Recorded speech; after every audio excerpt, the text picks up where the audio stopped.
What's good, everybody? Welcome back to another episode of the Buffalo Fatherhood Initiative podcast. I am one of your co-hosts, Sherman Webb Middlebrooks, the lifelong Buffalo resident and full-time black man. And as always, I'm joined by my player partners there on the other couch. I'm going to go ahead and let the brothers introduce themselves. I'm going to let you go first. What an honor. I feel honored. It's a pleasure to sit next to you today. I'm Daniel Robertson from Say Yes Buffalo, director of our Boys and Men of Color Initiative, and Antoine Johnson, program manager with the Buffalo Fatherhood Initiative today, and we got a special guest for you. Why don't you introduce yourself? I am Jasir Ali, captain of the Buffalo Fire Department and father of a beautiful 1-year-old baby girl. Awesome. So I gotta call you by that name today? What? Jasir? That's my name. Oh, you know, because I've always known you as Jason. That's what you've always known me as before. Okay. My name is Jasir. Sorry, I met you as Jason, so I'm going to call you Jason. I would appreciate it if you did. We did go over that. Here we go. Talk to this guy. Y'all seen the movie, Mama Calling Play, I'm name. Hey, bro, don't go like that. Here we go. I heard what Muhammad said to that man. Never mind, but go ahead.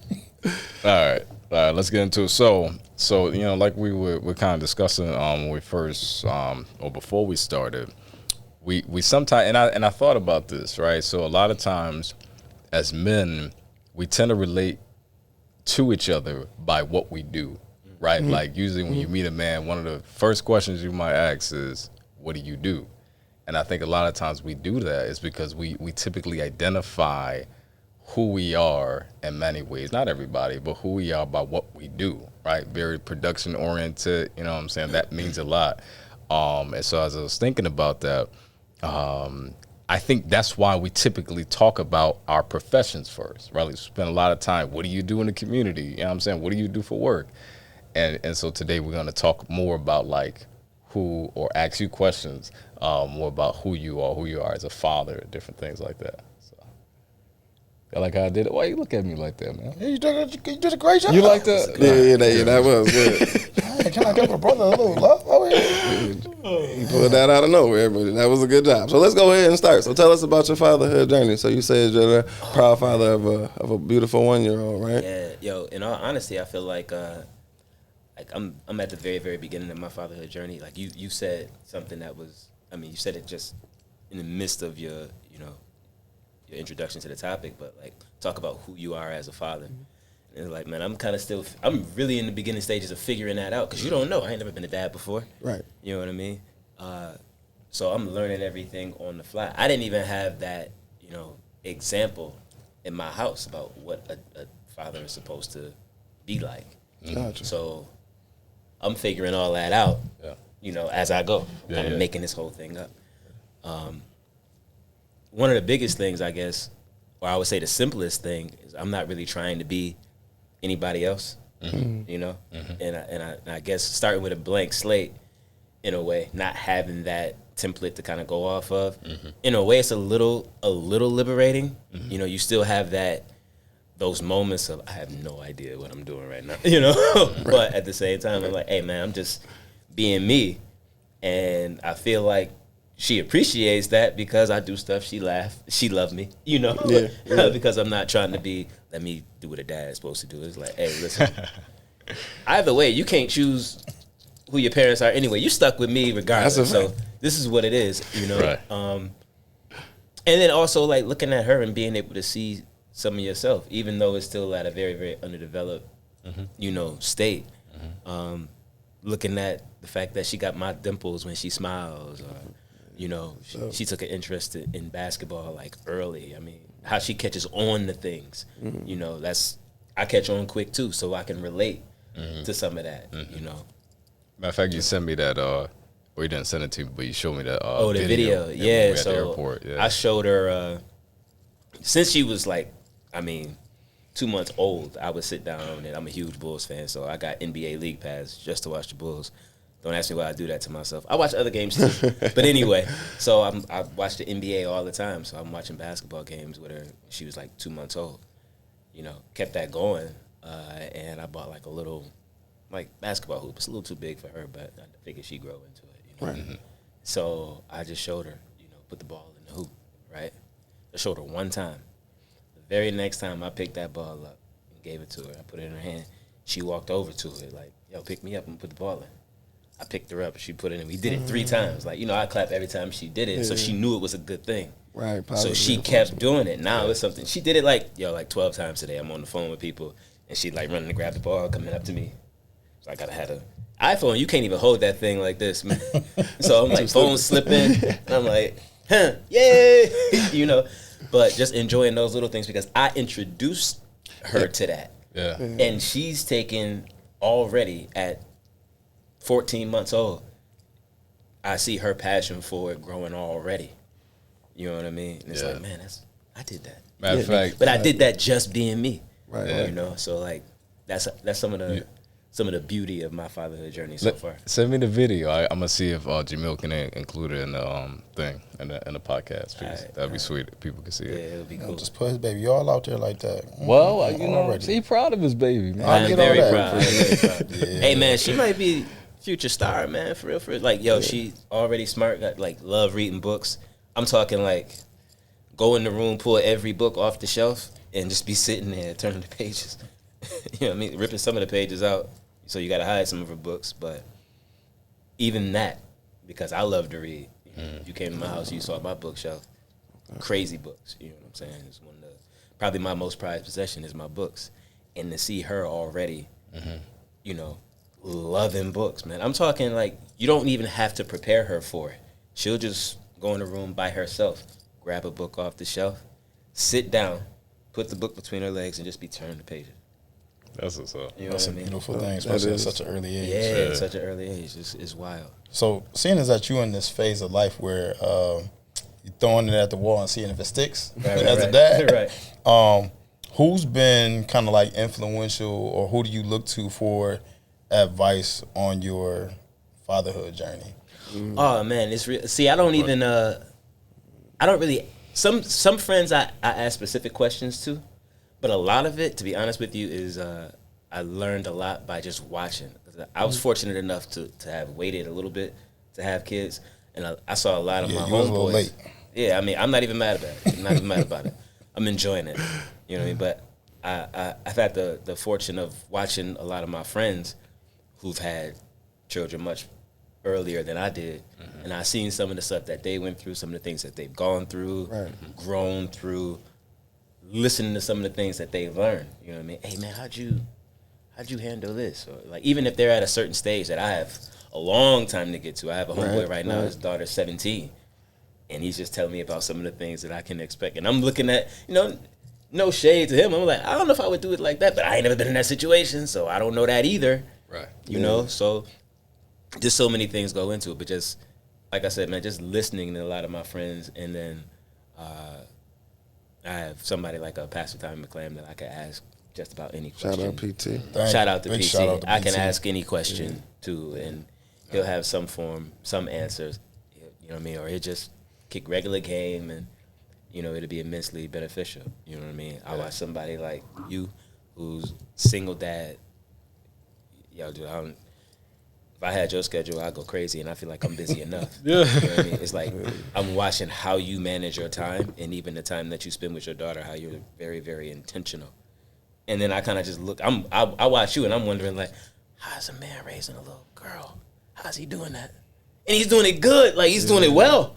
Right. You know what I'm saying? It's like, what is, you know? So I'm just kind of just watching, not really asking a lot of questions now, but just being very, very observant about what a lot of my homeboys do. You know what I mean? Especially the ones that have little girls. So, just kind of a follow up to that, real quick. I know you said that like you're watching and observing, and you're not asking a lot of questions, but I feel like a lot of times, like we need scripts and we need people who like model stuff for us. And for men, it's difficult to kind of broach that subject sometimes. Well, it's not hard for me. Okay, I'll ask. Okay, cool. I'll ask, so, you know what I mean? so how exactly like do you or would you like go about asking like one of your friends or like a mentor or something? I would just give them the situation. Okay. I would just give them the situation. Like I haven't had anything crazy, you know, but you know, it might be like, hey man, what you do for diaper rash? Okay. You know what I'm saying? It'd be something like that. Like I'm very casual about how I'm gonna ask. I'm not gonna be like ashamed that I don't know the answer. Okay. You know, because especially these are my friends. Right. You know me long enough. I don't feel embarrassed about asking something I don't know nothing about. You know I ain't never been no daddy before. Right? So, bro, how you do this, man? Yeah. You know, and That's funny. I'm fortunate enough to have good friends that just tell you. That's very important. Help you out. That's funny that you were talking about like advice, because you were giving me some advice when we were at the airport about the diaper thing. Yeah. I was like, because you use the pull-ups, right? Yeah. So you're telling me way about easier. My mama love them too. Yeah, I remember the pull-up stage. Thank God for that. Yep. It might be the price for us or something like that. We just buy the regular diapers. Maybe. And it's a lot of work. But even still, just price check. You know what I'm saying? Price check. You don't even know. You just saying it might be. You gotta investigate that. Yeah. Clipping coupons. I'm trying to tell you. You be clipping the coupons? No, I'm just saying. I know you don't. You don't look like you do. Well, wait, what's that supposed to mean? Well, I'm just saying you a high quality brother. Man, listen, that Target app is everything. You better hit that I'm Target about to circle. say, you think you better use that Target you think circle. he ain't looking for no discount? Come on. I'm still at Walmart. You tripping. You tripping. That's another thing too. You stop all that expensive taste stuff when you might have some priorities change, but you like hold on. Oh, yeah. we do all these too. Yeah, all for these. sure. Yeah, For sure. Right now we're in the middle. We just started our first session of Nurturing Fathers program. That's the shirt that or the sweater that Sherman's repping, who he facilitates and so forth. But the very first session is always roots of fathering. So the whole idea of that session is to kind of dig out the weeds. Look at the things that brought us to where we are as fathers. So you guys kind of been talking around the topic in terms of like why we parent the way we parent, or so forth. Like we all have different styles and the ways in which we think about parenting or fathering, and a lot of that comes from the way we were brought up, right? Whether we had our fathers in our lives or we didn't, like it impacts us from one degree to another. Here, whether it be in a podcast or in a group, we talk about the importance of being vulnerable and transparent, because otherwise it's hard to grow. It's hard to learn. A lot of guys are like, real stoic, or what they do, the hyper masculinity and all that stuff. And it's like when we come into those spaces or spaces like this, we gotta either tone some of that stuff down or just get rid of it altogether. We're gonna really peel back the layers around our fathering and the way we do what we do. And so in light of all that, saying that, when you think about like, and you've kind of already talked about some things around being creative with your father, and you kind of had your own style, which is cool, right? Because that's the way in which you relate and connect with your daughter. But what from your childhood do you see come up around the way in which you father, whether it's something that you like that you do or something that you don't like that you do, but it's because of the way in which you were raised or saw your father or so forth? I'm gonna need you to break that question down just a little bit more. Yeah, I know I said a whole lot. Yeah. So when you think about your fathering style and the way in which you relate to your daughter, what about your past and you growing up shows up in that, right? Little things like she falls down or something like that. Like you can tell it's not a really, really bad fall, but she kind of starts to cry a little bit anyway. You know what I mean? But she's not really hurt, like seriously hurt. Right. Right. It's kind of like, it's not that I'm compassionate. That's my daughter. Yeah. You know what I mean? But it's like I want her to be strong. Man, shake that off. Get up. Right. Because even though I was raised predominantly by two women, that level of strength and the ability to be resilient, to bounce back, Yeah. you know what I'm saying, or to recover from something and keep going. That was always a principle that was very, very present in my house, So I think that comes out a lot, wanting her to be strong and independent as much as she can be. Like anything that she can do by herself, I kind of want her to learn how to do it by herself. It don't mean that I'm never going to do it for her. It's just I want you to be able to do it by yourself, because I feel like as a parent, your job, like your the main job, the whole point of you being a parent, at some point it all comes down to preparing your child to survive and thrive in a world without you. Amen. Yeah. So Amen. I don't know, like, because of the nature of my career, especially at this point, I'm still running into burning buildings. You know what I mean? And, people die. That's the reality of the job. You know what I'm saying? We about to come up on a year since, our brother Jason Arnold passed away. You know what I'm saying? Rest in God peace. bless. My man. But yeah, anything that she can do without me, I want her to be able to do.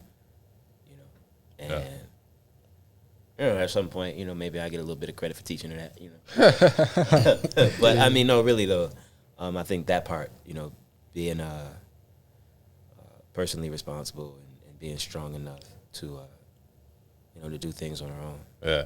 It's funny that you say that. So two things. One, I'm thinking about what you always say in the groups, like, you know, my daughter's gonna be an adult longer than she's gonna be a child. Right. Yep. Like you always say that. Yeah. Two, so studies show that fathers naturally do, I don't want to say a better job, but are more intentional and bring up the whole subject of like preparing our kids for the world more than mothers do. Not to say mothers don't do it, but over whatever amount of times that they've looked at, you know, the way in which fathers do things, we really lean into like making sure our kids are ready for the world. It sounds like for you is even more so, especially by what you do for your job. But that's cool. Yeah. I think it's because too, like the mothers naturally they're going to be more nurturing. Yep. I mean, like even their physiology points to that. You know what I'm saying? The baby lives inside of them for 9 months. You know, and their body is naturally nourishing the child that's inside of them. So it continues when the child is born. They breastfeed and so on and so forth. We, however, you know, we are, number one, as men, and especially as black men in our community, yo, we understand what it's like to go out and fight against the world in order to be a provider. You know what I'm saying? Not saying that women don't, especially nowadays. Right. You know what I'm saying? You know what I mean? Even more so, they understand that, and it's tough to wear both hats in a lot of cases. But we know, we have that understanding that is put in us from birth. You know what I'm saying? You come into the world a black man, and then you got to go out and grow up as a black man, and then you become a father, but you never stop being a black man. You know, so you see the world through those eyes, and now you looking back at your child like, I got to prepare you for what's really out here, right? Because, I had to go through some stuff to get to where I am, and if I can help you avoid those potholes that I fell in, or you know, with regards to providing and everything, like I know that the higher up my ceiling is, the higher your floor is. You know what I mean? So I wanna do as much as I can to make sure, like I said before, you don't just survive in the world without me, that you can thrive in the world without me. Right. And that requires me doing a whole lot of work on the outside as well as on the inside of the house when I'm teaching you, and you know, when I'm sitting down and I'm talking to you, and when I'm just being me in the house and I'm not talking to you, but you see me. You know what I mean? Who I am in the house says something, and that says a whole lot about who I am outside the house. That's right. And that daughter, like your kids, you know, your children, they got that last name to carry. That's right. You feel me? So, you know, I feel that weight and that responsibility. You know, as a black man and then as a black father as well. You preaching good. You want to come facilitate one of our groups? We need some more people like you. Man, you already like, you ain't even got to ask me. Put it on the calendar. But I think to your point, tell me first though, because I know you. Just put it right on your calendar. We know Antoine good for that. It's a matter of balance though. Right. And so like as society change, like the needs and the way that like we respond and do our job changes. So like when you said we know what it's like to go out into the world and like do battle and then return home, and then you gave recognition to the fact that like it's some women that have to do that, right? Oh, yeah.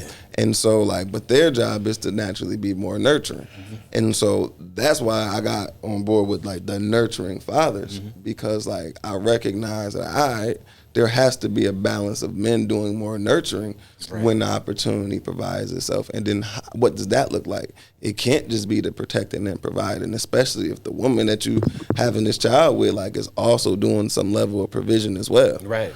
And so like that means you got to do some degree of nurturing in order to provide that balance, because all of us need like the soft place like to land. Exactly. Right? When the world is like getting at us. But also we need that firm place to hold us accountable too. And like it might be mom, it might be dad, but you always need that balance, because life ain't gonna always be people coddling you. Exactly. But it ain't gonna always be people going upside your head and being tough and being strict and disciplined on you either. You need both, and that's where the balance of like family structure comes in. So I don't think it's a role based on gender. It's a role based on necessity and skill set. Exactly. I was saying that to say like this is mostly how we've come. Yeah, no, I was completely agreeing with you. You know what I mean? I listened to Kobe Bryant talk about his dad. He said he was about 13 years old and he played in like a summer league. He didn't score not 1 point the whole summer league. Not a free throw, not a layup, nothing. He didn't score nothing. And he said his dad told him, whether you score 6 or 60, I'm gonna love you the same. Mm-hmm. And Kobe said right when his dad said that, he knew that he had a safe place. Like, oh well, now I know I have the freedom to fail. Yeah. Right? Mm-hmm. But forget that, I'm going out and scoring 60. Right. Because that also empowers you. Hey man, listen, whether you go out and have crazy success or you fail miserably, Daddy's still gonna love you. You can still come home. Yeah. You know what I'm saying? And we gonna patch you up. You know what I'm saying? We gonna figure out, hey, do you wanna go score 60? Or what we gotta do to get you there? Right. And that's nurturing. You know what I mean? Exactly. And that's nurturing and communication. I like that. I'm working on a keynote now. I'm about to put that freedom to fail in. I like that. Look at it. I like that. Look at this. I'll pay you later though. Pay me now. So unfortunately, man, we tight on time. So as we begin to wind down, your brothers got anything like I don't want to end because this is really good conversation. That's crazy, man. We ain't even get deep. I know that was like 10. Like I'm trying to make sure we plug the event on the 17th. Well, you might as well jump into that. I mean, yeah, we got to plug that. So everybody, we still have the boxing sessions going on. We got one coming up this Thursday, right? Tomorrow. Tomorrow. February we're 1st. still doing the fitness boot camps with Gentino Copeland at his gym, G Cope. We're hoping that we get a lot of men, fathers, sons, young men out on the 17th of February for the Men's Mental Health Symposium at Northland. Yep. What's the address? 683 Northland. 683. Oh, you said the address. And what's the times again? Time is from 11 to 3. All men Great are welcome. time slot. It's a perfect time slot, That's right? Somebody like me. We're gonna have some food provided by Manna at Northland. The food is gonna be about the food, delicious. Oh, Manna. Yeah. Crazy. Shout out to Chef Reg over there, Chef Dale and Tina. Love them to death. That's a fact. We got fried chicken on the menu. We got some waffles. We got fruit, shrimp and grits. Oh, yeah, shrimp and grits is crazy. It is crazy. Eggs. It's gonna be a great time, and it's free. Right. There's no cost to attend. Just got to make sure that you go online and register. The flyers are out there on social media, LinkedIn, Facebook, Instagram, so they should be floating around. Jason's one of our... I'm going to be doing the yoga, facilitating the yoga. Excuse me, Jay. Can I say Jay? You can say Jay. Jay works. I still got to get used to... No doubt. Excuse me, Mr. Ali. Does that work? That's great. I love that, actually. Why you tell me I can call you that? That's easy. Yeah. We go back a little further than you. Oh, okay. He's a new guy. You new to this. You new to this brotherhood right here. But I ain't new to this. People don't know that you're actually a certified yoga instructor. Yeah. Right? So you're gonna be I don't doing really some talk yoga about with that us. too much. I should. No, you need to. You have to. It's 2024. You We're going exactly for right. Thank you, Exactly please. right. Yeah, I got certified in India. I went to live there for about 2 months and studied yoga. Got certified out there. That's dope. One of the reasons I actually did it too was to bring it to the black community, young black boys in our communities, because they don't understand how valuable it is. They also don't understand that like the origin of the whole practice is in their blood. You feel me? Like in India is like it's what's purported or what people believe the origin or the birthplace of yoga is. It's not. You know what I'm saying? It's Africa. Check out that Kemetic yoga. That's a fact. And look at them hieroglyphics on them I wasn't pyramid even gonna walls. go that deep. No, I will. Yeah, go ahead. On them pyramid walls, and you see the poses that our ancestors. They right there. And you don't tell me that it ain't a bunch of white women in your local suburb that's posturing themselves in them same positions like our ancestors was. They can't even connect to it. Yeah, so and it's a few people like they'll tell you like careful like when you're doing your yoga and make sure that you understand like the energy that you're attracting and make sure that you prepare to really handle it. I was going through my yoga teacher certification and I didn't finish. And what you doing? I'm gonna just be real with you. I just didn't want to write the papers. Like I had to write a bunch of papers. I just didn't want to do it. It felt too much like a psychology class, and I just didn't want to do it. No, we ain't have to write no papers, bro. And I've heard about a bunch of different classes where, so I wish I would have went through what you went through. Exactly. On what, bro? Exactly. But I ain't gonna throw no shade at the program because in my program there were 3 other black men who did go through the program, and so I know of at least 4 other black men in our community besides yourself that are certified yoga. As long as trainers. they benefited, yeah, you know what I'm saying? yeah. As long So as they benefited from it. it's a bunch of us out here in the community that's doing that and really changing the narrative and bringing that home to us. So I want to thank you for shedding light on that, bro. Oh, no doubt, brother, no doubt. Yeah, we super excited about that event. So make sure y'all come out 11 Come to 3, out, yo. February Pull up. 17th at Northland, 683 Northland Ave. It's free. It's free. It's free. So make sure that you come. Bring your son. Bring your nephews. Bring your nephews. Bring your grandsons. uncles. Bring your dads, stepdads. Yeah. Right. Bring all of them out. We're gonna be there. Like I said, it's free. The food is free. Healing Hub of West New York will be there. We got DJ P Nasty will be there. Shout out to David. Shout out to Dave. He just got recognized by Dennis Wilson at the Oak Room for the incredible work that he's doing in community. So we want to see y'all there. awesome. Tell a friend, bring a friend. Yeah. And check this. It's free. It's free, but it's going to cost you your time, your energy, your attention. I actually don't, like, I'm not crazy about the word free because I think sometimes it diminishes the value of things. So we put in a lot of time, thought, a lot of people True. are coming Energy, out to coordination. do it. And I think sometimes we do all that. We say free to you, and you just, I registered, I show up, I don't show up, I come, and I just come get the food and leave. And, so it's maybe free. Oh, you better hit a nerve. But think about the amount of effort, Time, energy, that effort. people are putting into to make this available to our community because we really care. So we definitely want to see you there, though. No, And one for last men, point. it's a space for men. There you go. We're creating brave and There you safe go. spaces for men to come together and talk about mental health, to be vulnerable, Right. to just be men in the space, build, bond, connect, network. I mean, it's there for you. And as Antoine said, time, energy, and effort is, it's a lot of coordination that goes into when you put together events like this. And we pay for this food. So, like, if you say you coming and you don't come, that's somebody else that could have had that slot, right? So I might please eat come that food, if you say you're gonna come. Take Go it. ahead, Sherman. No, I was just gonna say if you looking to grow your network, just ask yourself when the last time you made a friend, when the last time you grew your network, when the last time you sat around a room full of people that you could bring into your circle to help you get to where you're trying to get to. If you keep pulling from the same well, you're gonna keep eventually that well gonna run dry. You're gonna keep getting what you've been getting. So you got to be able to expand your network, and exposure leads to that level of expansion. So if you ain't been a part of this movement that we're doing with regards to men's mental health and wellness, and this is the time to pull up and join us and join this new tribe, join this new fellowship of men and fathers and brothers in this Buffalo community that, like I said, really working to change this narrative about what mental health looks like, what these conversations look like, and what wellness looks like. And we don't want to hear about you too busy because you find 4 hours in your week to do other stuff. Yeah, that's it and that's all, man. This has been another episode of the Buffalo Fatherhood Initiative podcast, man. Join us next time for more of these conversations and dialogue. Make sure you hit that subscribe button. Make sure you hit the bell so that way you can be notified when we're doing another one of these episodes. Share this if you found some value. Make sure you clip it. Make sure you just put other people on, man. Like I said, we starting the movement. We changing the narrative. That's it and that's all. We out. Let's go.